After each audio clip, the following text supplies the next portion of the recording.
صل على محمد وآل محمد.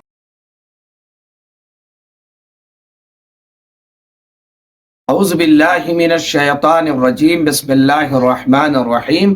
الحمد للہ رب العالمین. الصلاة والسلام علی سید محمد وآلہ الطیبین الطاہرین المعصومین المظلومین ولعنۃ اللہ علی اعدائہم اجمعین من الآن الی قیام یوم الدین. اما بعد فقد قال اللہ تبارک و تعالی فی کتاب المجید وفرقان الحمید وهو اصدق الصادقین وقولہ الحق. بسم اللہ الرحمن الرحیم. یا ابانا استغفر لنا ذنوبنا انا کنا خاطئین. ناظرین محترم، امام حسین علیہ السلام کی زیارت کی فضیلت کے عنوان سے کہ امام حسین علیہ السلام کے زیارت کی فضیلت کیا ہے، میں نے جیسا کہ عرض کیا کہ اسے لفظوں میں بیان نہیں کیا جا سکتا ہے.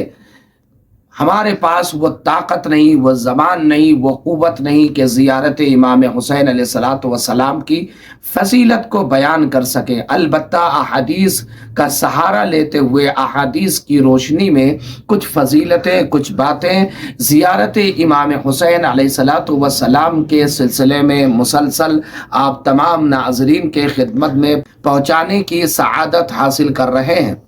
جناب یوسف علیہ السلام کے بھائیوں نے جب جناب یوسف علیہ السلام کو کنویں میں ڈال دیا اور اپنے اس کام پر پشیمان ہوئے، شرمندہ ہوئے، اور جب انہیں اپنی غلطی کا احساس ہوا تو وہ تمام بھائی جناب یعقوب علیہ السلام کے، جو ان کے بھی باپ تھے اور نبی تھے اور اس زمانے کے پیغمبر تھے، اپنے والد محترم حضرت یعقوب علیہ السلام کی خدمت میں حاضر ہوئے اور آ کے کہتے ہیں یا ابانا استغفر لنا ذنوبنا.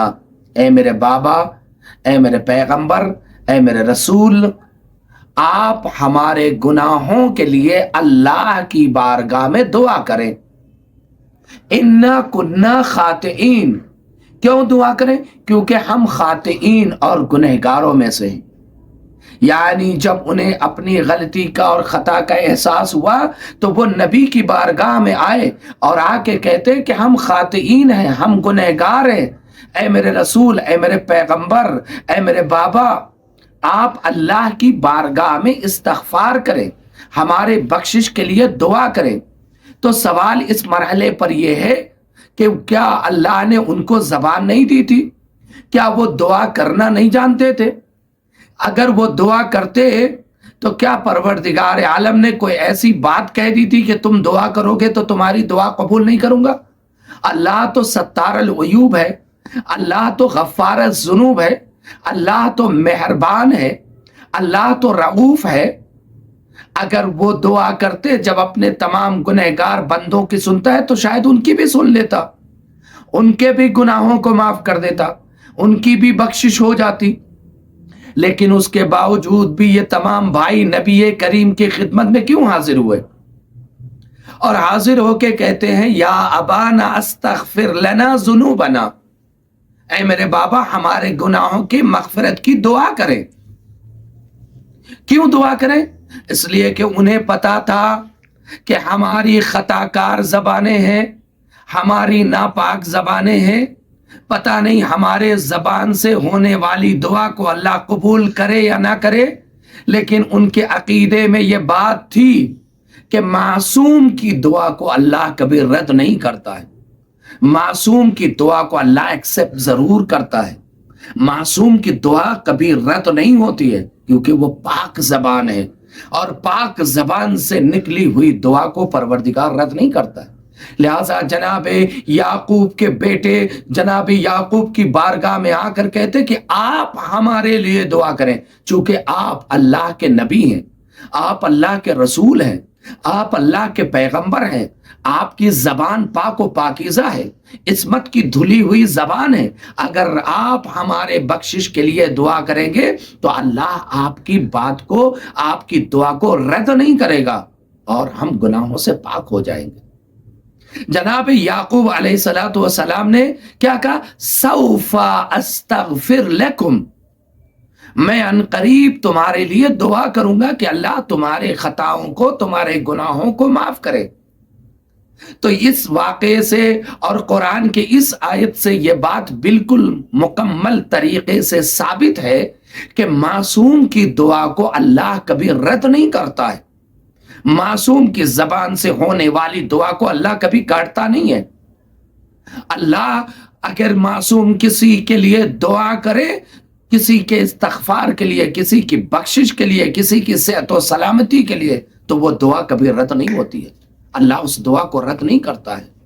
کیا کہنا زائر ابا عبداللہ الحسین علیہ السلام کا، جن کے سلسلے میں روایت موجود ہے کہ جب بھی کوئی زیارت امام حسین کے لیے جاتا ہے تو اس کے بدن سے ٹپکنے والے پسینے کے قطرات سے اللہ فرشتوں کی تخلیق کرتا ہے، جس کو میں آپ کی خدمت میں بیان کر چکا ہوں، اور وہ فرشتے پوری زندگی تک تا قیام قیامت اس زائر حسین کے بخشش کے لیے، اس کے مغفرت کے لیے دعا کرتے رہتے۔ یہ اللہ کے معصوم فرشتے ہیں۔ اور ابھی میں نے بیان کیا کہ اللہ معصوم زبان سے نکلی ہوئی دعا کو رد نہیں کرتا ہے، اسے ضرور قبول کرتا ہے۔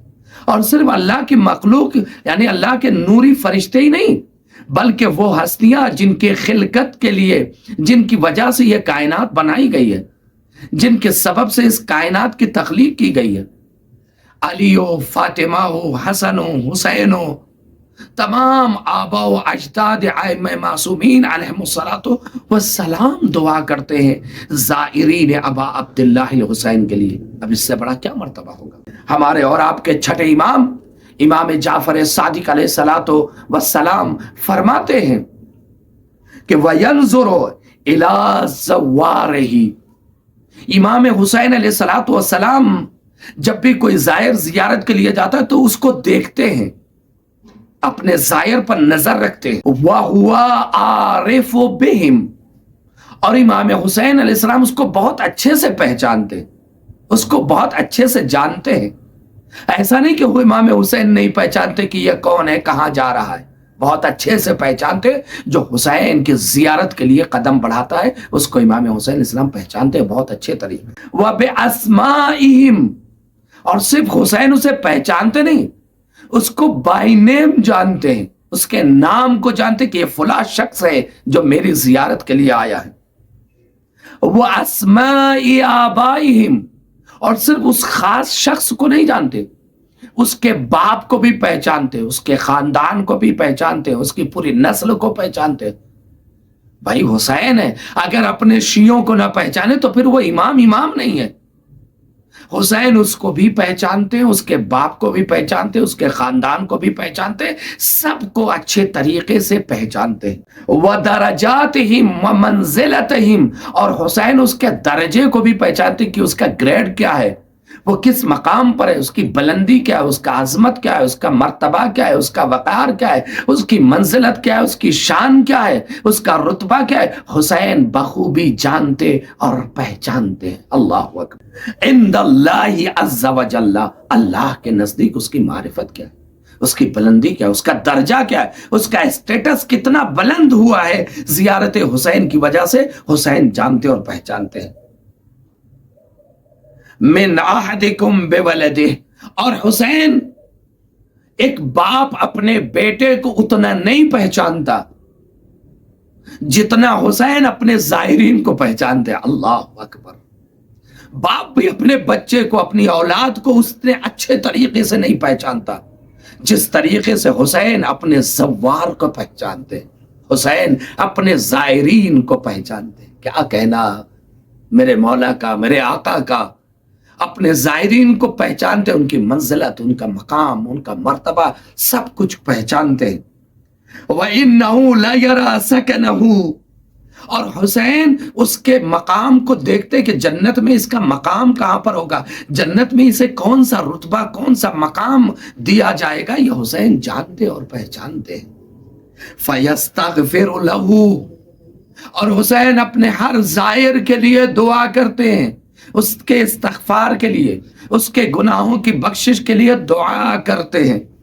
وَيَسْأَلُ آبَاءَهُ أَن يَسْتَغْفِرُ لَهُ، اور صرف حسین نہیں ہے بلکہ امام حسین علیہ السلام اپنے آبا و اجداد سے سوال کرتے ہیں اور کہتے ہیں آپ بھی میرے زائروں کے لیے دعا کیجئے، اپنی ماں فاطمۃ الزہرا سے، اپنے بابا علی مرتضیٰ سے، اپنے نانا رسول اللہ سے، اپنے برادر عزیز امام حسن مجتبیٰ سے، اپنے بیٹے امام زین العابدین علیہ السلام سے، اپنے پوتے امام باقر علیہ السلام سے، زمانے کے امام زمانہ عجل اللہ تعالی فرجہ الشریف سے سوال کرتے اور کہتے ہیں کہ آپ سب بھی میرے زائروں کے بخشش کے لیے، مغفرت کے لیے دعا کریں۔ اللہ اکبر۔ میں نے مقدمے میں عرض کیا قرآن کی آیت کا سہارا لیتے ہوئے کہ معصوم کے زبان سے نکلنے والی دعا کو اللہ کبھی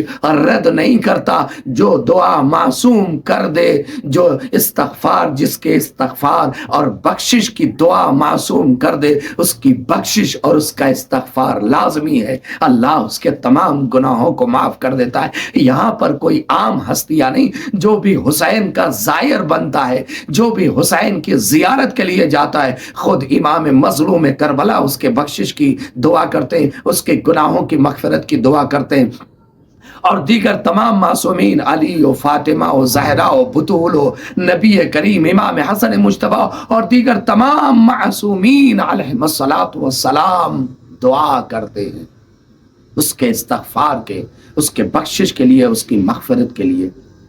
اسی لیے میں کہا کرتا ہوں کہ جب بھی کوئی زیارت حسین کے لیے جاتا ہے اور اسے کوئی تکلیف اور پریشانی ہوتی ہے، درد سے یا کسی اور مشکل اور پریشانی کی وجہ سے، جب بھی اس کے زبان سے آہ نکلتی ہے تو علی اور فاطمہ کی واہ نکلتی۔ ہر زائر ابا عبداللہ الحسین کی آہ پر علی اور فاطمہ واہ کرتے، اور معصوم کی زبان سے نکلنے والی دعا کبھی اللہ رد نہیں کرتا۔ تو اللہ کے معصوم فرشتے بھی دعا کرتے ہیں، امام حسین بھی دعا کرتے ہیں، اور دیگر تمام معصومین، خصوصاً ہمارے زمانے کا امام زائرین ابا عبداللہ الحسین کے لیے دعا کرتا ہے۔ چھٹے امام جعفر صادق علیہ السلام فرماتے ہیں، میرے اللہ ان افراد کے گناہوں کو بخش دے اور ان چہروں پر رحمت نازل کر جو زیارت حسین کی غرض سے دھوپ کی شدت کی وجہ سے جن کے چہرے سیاہ ہو چکے ہیں، جن کے چہرے کالے ہو چکے ہیں، اور وہ زیارت حسین کے لیے قدم بڑھاتے جا رہے ہیں، میرے اللہ ان چہروں پر رحمت نازل کر۔ اور یہ دعا امام جعفر صادق علیہ السلام نے پتہ ہے کب کی ہے؟ اپنی خاص عبادت نماز کے بعد۔ چونکہ نماز ادا کرنے کے بعد انسان اپنی خاص دعا مانگتا ہے، جو اس کی محبوب ترین دعا ہوتی ہے، اس دعا کو مانگتا ہے اور اللہ سے وہ دعا کرتا ہے جو اس کی محبوب ترین، عزیز ترین دعا ہوتی ہے۔ امام جعفر صادق علیہ السلام نے نماز کے بعد اپنے سر کو سجدے میں رکھا اور رکھنے کے بعد دعا کرتے ہیں، میرے اللہ زائر حسین کے چہروں پر رحمت نازل فرما، جو دھوپ کی تپش کی اور تمازت کی وجہ سے سیاہ پڑ گئے ہیں، جن کو جو زیارت حسین کی غرض سے چل رہے اور جن کو تھکن کا احساس ہوتا ہے، ان کی آہ پر رحمت نازل فرما۔ امام جعفر صادق علیہ السلام اپنی محبوب ترین دعا کر رہے ہیں کہ میرے اللہ ان چہروں پر رحمت نازل کر۔ اب آپ سمجھے روایت میں کیوں موجود ہے کہ جب بھی کوئی شخص زیارت حسین کر کے آتا ہے تو وہ گناہوں سے ایسے پاک ہو جاتا ہے، وہ گناہوں سے ایسے پاک اور پاکیزہ ہو جاتا ہے کہ جیسے ماں کے پیٹ سے ابھی باہر آیا ہو۔ جیسے ایک معصوم بچہ ماں کے پیٹ سے جب باہر آتا ہے تو اس کی کوئی خطا نہیں ہوتی، وہ معصوم ہوتا ہے، کوئی غلطی نہیں ہوتی، اس کے نامہ اعمال کا کاغذ ایک دم صاف ہوتا ہے، کوئی خطا نہیں، کوئی غلطی نہیں، کوئی گناہ نہیں، وہ بالکل پاک پاک اور پاکیزہ ہوتا ہے، اسی طرح جب بھی کوئی زیارت حسین کر کے پلٹتا ہے تو وہ تمام گناہوں سے پاک اور پاکیزہ ہو جاتا ہے، اس کے نام اعمال میں کوئی بھی گناہ نہیں رہتا۔ ہاں البتہ اگر اس نے کسی کا حق مارا ہے، کچھ ایسے گناہ ہیں جیسے حقوق کی پائمالی، اگر اس نے کسی کے حق کو پائمال کیا ہے، اگر اس نے کسی کے حق کو غصب کیا ہے، اگر اس نے کسی کے حق کو چھین لیا ہے، تو جب تک اس حق کی ادائیگی نہیں کرے گا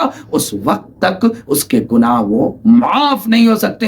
باقی تمام گناہ زیارت حسین کے بعد معاف ہو جاتے ہیں۔ اسی لیے ہمیں چاہیے کہ ہم ہمیشہ دل میں تمنا رکھیں اور شوق رکھیں اور اپنے ہاتھوں کو اٹھا کر ہمیشہ اللہ کی بارگاہ میں دعا کریں، میرے اللہ دنیا میں زیارت حسین اور آخرت میں شفاعت حسین علیہ السلام نصیب فرما۔